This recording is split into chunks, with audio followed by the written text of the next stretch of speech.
లో భారత హాకీ జట్టు కాంస్య పథకం సాధించింది. కాంస్య పథక పోరులో 2-1తో స్పెయిన్పై గెలుపొందింది.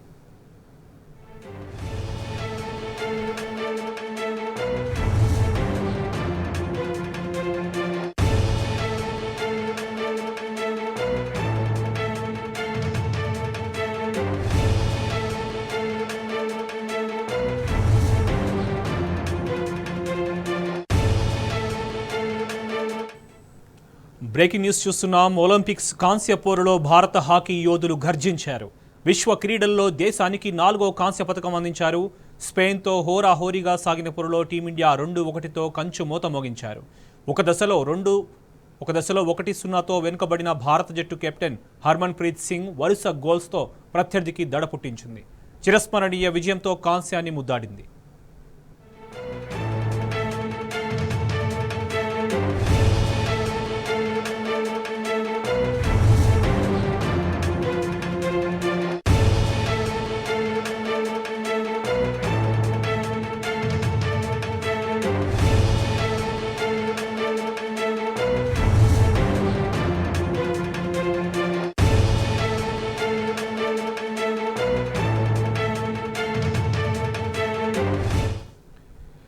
ఒలింపిక్స్ కాంస్య పోరులో భారత హాకీ యోధులు గర్జించారు. విశ్వ క్రీడల్లో దేశానికి 4వ కాంస్య పథకం అందించారు.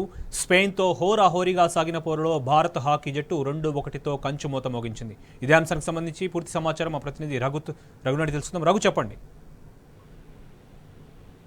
శోభన్, భారత దేశానికి నిజంగా చెప్పాలంటే ప్యారిస్ ఒలింపిక్స్ ఒకవైపు వివాదాలతో కొనసాగుతున్న ప్యారిస్ ఒలింపిక్స్ లో జాతీయ క్రీడ మన నేషనల్ స్పోర్ట్స్ హాకీకి పునర్వైభవం దిశగా ఒక అద్భుతమైన అడుగు పడిందని చెప్పాలి. ఈ రోజు అందరి అంచనాలు నిలబెడుతూ కెప్టెన్ హర్మన్ప్రీత్ సింగ్ నేతృత్వంలోని Indian team the most formidable team అయినటువంటి స్పెయిన్ మీద ఒక అద్భుతమైన విక్టరీ 2-1 గోల్స్ తేడాతో అద్భుతమైన విజయం అని చెప్పాలి. నిజం చెప్పాలంటే ఒకప్పుడు ఒలింపిక్స్ లో మనది ఓటమెరుగని చరిత్ర.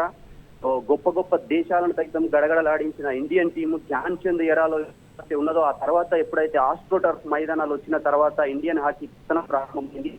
ఆ తర్వాత ఎట్లంటే ఒక దశలో మనం ఒలింపిక్స్ కు క్వాలిఫై కాకుండా డిస్క్వాలిఫై అయిన దశకు పడిపోయింది. ఆ తర్వాత కొంతకాలంగా ఒక 5 సంవత్సరాల నుంచి మన ఇండియన్ హాకీ మళ్ళీ ఆస్ట్రోటర్ఫ్ మైదానాలపై కూడా మన ఆటగాళ్ళు అద్భుతంగా రాణిస్తూ వెళ్తున్న క్రమంలో ఈ రోజు చూసుకుంటే ఈసారి ప్యారిస్ ఒలింపిక్స్ లో నిజం చెప్పాలంటే ఒక అద్భుతమైన ప్రదర్శన ఇది. స్టన్నింగ్ విక్టరీ అని చెప్పాలి. అసలు ఒక రకంగా చెప్పాలంటే 1980 ఎప్పుడైతే మాస్కో ఒలింపిక్స్ తర్వాత మనము ఫైనల్స్ కు వెళ్లే గోల్డ్ మెడల్ మనం లాస్ట్ టైం రష్యాలో జరిగిన మాస్కో ఒలింపిక్స్ లో గోల్డ్ మెడల్ కొట్టింది. ఆ తర్వాత మళ్ళీ మనకి గోల్డ్ మెడల్ లేదు. ఈసారి ఖచ్చితంగా Indian hockey team gold medal కొడుతుందని అందరూ ఇచ్చారు. కానీ సెమీఫైనల్ లో అద్భుతంగా పోరాడింది. కానీ చివరి నిమిషంలో వల్ల మన టీము చుటిలో పోరాడి ఓడిపోయింది. అయినప్పటికీ కూడా ఈసారి ఈ ఏదైతే బ్రాంజ్ మెడల్ మ్యాచ్ లో కాంస్య పోర్లో స్పెయిన్ పై మాత్రం నిజంగా ఎక్కడ కూడా పట్టు వదలలేదు. కెప్టెన్ హర్మన్ ప్రీత్ సింగ్ మాత్రం ఈ మ్యాచ్ లో నిజంగా అసలు ఈ టోర్నమెంట్ లోనే అద్భుతమైన, ఎందుకంటే లీడింగ్ గోల్ స్కోరర్ అతను మన ఇండియాకి. ఆల్మోస్ట్ 10 గోల్స్ లో అతను అవుట్ ఆఫ్ 10 గోల్స్ 7 గోల్స్ అతనే చేశాడు. ఇవాళ కూడా కెప్టెన్ ప్రదర్శనతో అద్భుతమైన 2 పెనాల్టీ కార్నర్ స్కోర్స్ అసలు అద్భుతమైన స్కోర్ చేశాడు హర్మన్ ప్రీత్ సింగ్. ఇక మన ఎవరైతే గోల్ కీపర్ దివాల్ అని అంటారు అందరూ ఇండియన్ హాకీకి 10 సంవత్సరాలుగా మన గోల్ కీపర్ శ్రీజేష్ నిజంగా ఎంత గొప్ప సేవలు అందించిందంటే ఒక ట్రాన్స్మిషన్ పీరియడ్ లో పతనం నుంచి మళ్ళీ వైభవం దిశగా వస్తున్న దశలో శ్రీజేష్ అనేటోడు నిజంగా శ్రీజేష్ గోల్ కీపర్ అద్భుతమైన సేవలు ఇచ్చాడు. అతనికి ఇది అద్భుతమైన ఫేర్వెల్ అని చెప్పాలి. ఎందుకంటే అతను ఈ వరల్డ్ పిక్స్ తర్వాత జాతీయ అంతర్జాతీయ హాకీ నుంచి నేను రిటైర్మెంట్ తీసుకుంటున్నానని చెప్పేసి ఆల్రెడీ ఇప్పటికే ప్రకటించాడు. శ్రీజేష్ కి కాంస్య పథకం తోటి ఇండియన్ ప్లేయర్స్ అందరూ సెండ్ ఆఫ్ చెప్పారని చెప్పాలి. ఇక ఓవరాల్ గా ఒలింపిక్స్ విషయానికి వస్తే మాత్రం నిన్న మనం చూస్తున్నాము ఏదైతే మనకి రెస్లింగ్ లో మనకి మెడల్ ఖాయమనుకున్న దశలో వినేష్ ఫోగాట్ అనూహ్యతలో 100 గ్రామ్స్ వెయిట్ ఎక్కువ ఉండడం వల్ల ఆ వెయిట్ ర్యాలీలో వెయిట్ టెస్ట్ లో ఫెయిల్ అవ్వడము, ఆ తర్వాత ఒక రకంగా గత 2 రోజులుగా వస్తాయనుకున్న పథకాలు కూడా మనకు రాకపోతే ఓవరాల్ గా మన మొత్తం కోట్లాది మంది భారతీయులు కూడా ఒక నిరాశ నిస్పృహలతో ఉన్న దశలో నిజంగా ఇండియన్ హాకీ టీం మనకి ఒక ఓదార్పునిచ్చిందని చెప్పాలి. మళ్ళీ విజయాన్ని మనం పట్టుకొని ఇంకా మనకి పథకాలు వచ్చే అవకాశాలు ఉన్నాయి. ఎస్పెషల్లీ నీరజ్ చోప్రా ఉన్నాడు. నీరజ్ చోప్రా మీద చాలా అంచనాలు ఉన్నాయి. లాస్ట్ టైం ఏదైతే అతను ఒలింపిక్స్ లో అనూహ్యంగా గోల్డ్ మెడల్ కొట్టి మనకి ఒక ట్రాక్ అండ్ ఫీల్డ్ ఈవెంట్ లో ఫస్ట్ టైం గోల్డ్ సాధించిన ఆటగాడిగా చరిత్ర సృష్టించాడు. అతనిపై కూడా మనం క్వాలిఫైయింగ్ ఈవెంట్ లో 89 మీటర్స్ విసిరి నిజంగా అంచనాలు మళ్ళీ పెంచాడు. సో నీరజ్ చోప్రా ఖచ్చితంగా మన మెడల్ కొట్టాలని చెప్పేసి అందరూ ఆశిస్తున్నారు. ఈ విధంగా ఒక విధంగా చెప్పాలంటే హాకీకి మాత్రం మళ్ళీ పునర్వైభవం దిశగా అడుగులు పడుతున్నట్లు కనిపిస్తున్నాయి. ఎందుకంటే మన వాళ్ళ ఆట తీరు comparing to previous Olympics, comparing to previous tournaments, ఈ టోర్నమెంట్ లో మాత్రం నిజంగా అటాకింగ్, డిఫెన్స్ ఎక్కడ చూసినా కూడా మన వాళ్ళు యూరోపియన్ కంట్రీస్ కి పెద్ద టీమ్స్ కూడా ఈ టోర్నమెంట్ లో చుక్క చూపించారు.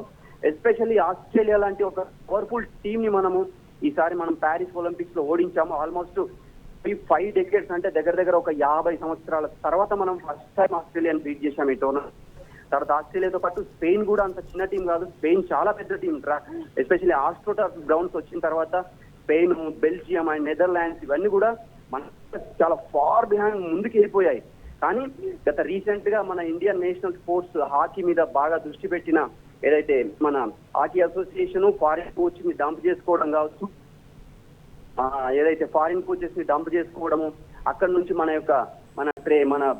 ఆటగాళ్లకు ఆ యొక్క కోచెస్ ని ఇవ్వడం వల్ల నిజంగా చెప్పాలంటే మన వాళ్ళ ఆట తీరు చాలా అంటే డ్రాస్టిక్ గా మారిపోయింది. ఈ టోర్నమెంట్ లో మనకు క్లియర్ గా కనిపిస్తుంది. ఎందుకంటే స్పెయిన్, ఆస్ట్రేలియా అలాంటి ఓడగొట్టడము, సెమీఫైనల్ లో కూడా నిజంగా చెప్పాలంటే అసలు నెదర్లాండ్స్ మీద ఆల్మోస్ట్ గెలిచినంత పని చేశాం మనము. అసలు ఎక్కడ కూడా పట్టు వీదలేదు. అయినప్పటికీ కూడా ఇది నిజంగా ఇట్స్ బిగ్ గుడ్ న్యూస్ అని చెప్పాలి. ఓవరాల్ గా మొత్తం ఇండియన్ ఫ్యాన్స్ అందరికి కూడా, ఎస్పెషల్లీ హాకీ అభిమానులకు మాత్రం నిజంగా ఇవాళ పండగ రోజు మనకు ఈ బ్రాంజ్ మెడల్ ఒక రకంగా చెప్పాలంటే ఈ మన ప్యారిస్ ఒలింపిక్స్ కి స్పెషల్ అని చెప్పాలి. ఇక నుంచి మన ఇండియన్ హాకీ దిశ మారుతుందని చెప్పేసి చాలా మంది మాజీ క్రికెటర్స్, మాజీ క్రీడాకారులు కావచ్చు, మాజీ స్పోర్ట్స్ పర్సన్స్ కావచ్చు, and also all of the cricket మొత్తం ఫ్యాన్స్ కూడా వాళ్ళు ఎంతో చెప్తున్నారు. డెఫినెట్ గా ఇండియా హాకీ మాత్రం ఇక నుంచి టర్న్ తీసుకోబోతుంది. శ్రీజేష్ ఎవరైతే గోల్ కీపర్ శ్రీజేష్ రిటైర్మెంట్ అయ్యాడో అతనికి ఇది లాస్ట్ మ్యాచ్ కెరియర్ లో. ఈ లాస్ట్ మ్యాచ్ అతను మంచిగా మన ఇండియా ఒక ఒలింపిక్ పోడియం ఫినిష్ చేసి ఈ కాంస్య పథకం అందుకొని మన మువ్వన్నెల పతాకం ఏదైతే పారిస్ లో ఎగురుతుందో నిజంగా చెప్పాలంటే శ్రీజేష్ కి ఇంతకు మించిన గొప్ప ఏ ప్లేయర్ కన్నా ఇంకా గొప్ప సెండ్ ఆఫ్ ఏముంటుంది చెప్పండి. నిజంగా చెప్పాలంటే శ్రీజేష్ తర్వాత కూడా మనకు second stand by goal keepers కూడా ఉన్నారు.